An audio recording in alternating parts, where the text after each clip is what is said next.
আল্লাহ বললেন, নবী এই কথার প্রশ্নের জবাব আমি আল্লাহ দিয়ে দিলাম, আপনি পেরেশান হবেন না, আপনি চিন্তা করবেন না। নবী গো,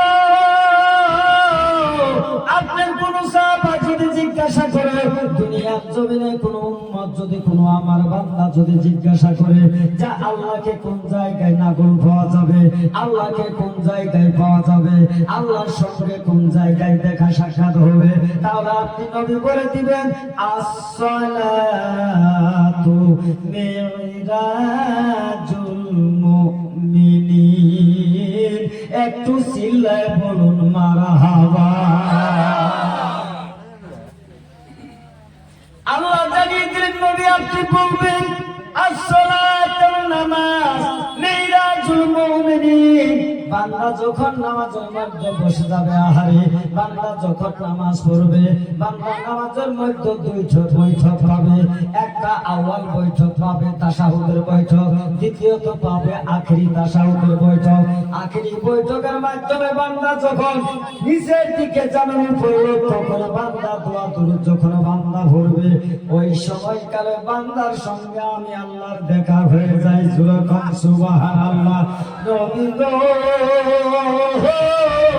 নবী ওই আত্মায়াতুর বৈঠকটা যদি বৈঠকের মতন বৈঠক হয়, বাংলার সঙ্গে আমার দূরত্ব কি পরিমাণ হয় আমি আল্লাহ জানিয়ে দিলাম। বাংলা যেই জায়গায় সিজদা দিয়েছিল, নাকের মাথাটা যেই জায়গায় পড়ছে, ওইখান থেকে আধাটা পরিমাণ জায়গায় আমি আল্লাহ বান্দার সামনে দাঁড়িয়ে থাকি। আর একটু জোরে বলুন মারহাবা।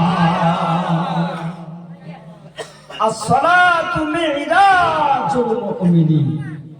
আল্লাহ ওই সময়কালে বান্দার সঙ্গে সাক্ষাৎ করে দেখা করে, বাবা আমরা তো এই চোখের দ্বারা আল্লাহকে দেখি কি ভাই, আমাদের চোখের পর্দাটা দেওয়া আছে, খোলা নয়। তাহলে বাবা ওই সময়কালে যে আল্লাহ দেখা করে, তাহলে নামাজটা আমার শরীয়ত তরিকত হযরত মারিফত মোতাবেক হওয়া চাই কি চাই? একটু আওয়াজ দেন, চাই কি চাই? তাহলে নামাজটা কত গভীর হওয়া দরকার। ও বাবা জিরে শরীয়তে নিয়ত করো, তরিকতে নামাজে দাঁড়াও, হাকিকাতে কোরআন পড়ো, মারফতে সিজদা দাও, এর নাম হলো বাবা নামাজ। আর আমরা তো জগৎ খাওয়া নামাজ, দরমা খাওয়া নামাজ।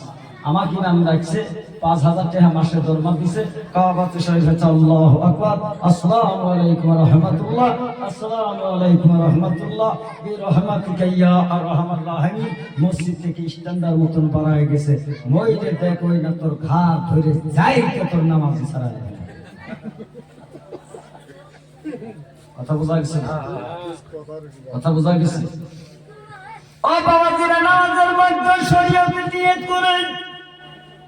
আমার আগে একজন ওলামা ইন্নামাল আমালু বিন্নিয়াত, হাদিসটা বলেন আগে বাবা, বলছেন আগে হাদিস। আও কামা কালান নবী সাল্লাল্লাহু আলাইহি ওয়াসাল্লাম, রাওয়াহুল বুখারী আউয়ালুন হাদিস। হাদিস বুখারী শরীফের প্রথম হাদিস বলে গেছে, নিয়তের উপর আমল ভরসা করে। ও বাবা রে, শরীয়তের নিয়ত করে যখন আপনি নামাজে দাঁড়াবেন, শরীয়তের নিয়ত করার পর যখন বলবেন কাবাতে শরীফে আল্লাহু আকবার, এই তো আপনি শরীয়ত বিদেয় হয়ে গেল। এখন আপনি দোয়া সুরা কেরাত পড়ার আগে মারফতের নিয়ত না করা পর্যন্ত আপনি দিল হুজুরি নফসে ঠিক হয় না। নামাজের মধ্যে গভীরতা আছে কিনা ভাই? একটা বিষয় নিয়ে যাওয়ার গেলে, নামাজটা নিয়ে যাওয়ার গেলে বহুত সময়ের দরকার হবে। খারাপ পাইতেছেন কি ভাই? খারাপ পাইতেছেন? এখন আপনি শরীয়তে নিয়ত করে যদি আপনি নামাজ আরম্ভ করলেন, সূরা কেরাত পড়লেন, আল্লাহ ডাক দিয়ে বলে ফাওয়াইলুল লিল মুসাল্লি, মুসল্লি যে তুই আর নামাজ পাইলি না, পেট ভরাবার জন্য মানুষকে দেখানোর জন্য নামাজ পড়লি। আমি আল্লাহ তোর মুখের দিকে তাকিয়ে আছি, তুই তো আমার আদালতে সিলেন্ডার করলি না। কথা কোন ঠিক কিনা? যদি কোনো আর্মি বা মিলিটারি কোনো উগ্রপন্থী ধরতে যায়, যাওয়ার পরে উগ্রপন্থী যতক্ষণ পর্যন্ত এইভাবে পিস্তল ধরে থাকে, আর্মি কি কয় রেডি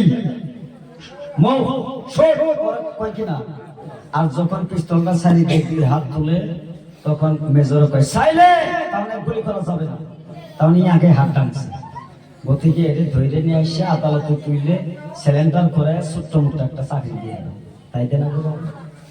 আল্লাহ বলে বান্দা রে, তুই যে তুই হাত তুলে এমন করে পারলি, তুই তো আমি আল্লাহর দরবারে সিলিন্ডার করস নাই, শরীয়তে নিয়ে করে তুই আরো কটকটা হইলি, কিন্তু তুই তোর দিনটা তুই সাইডে দিলি না রে, সাইডে দিলি না।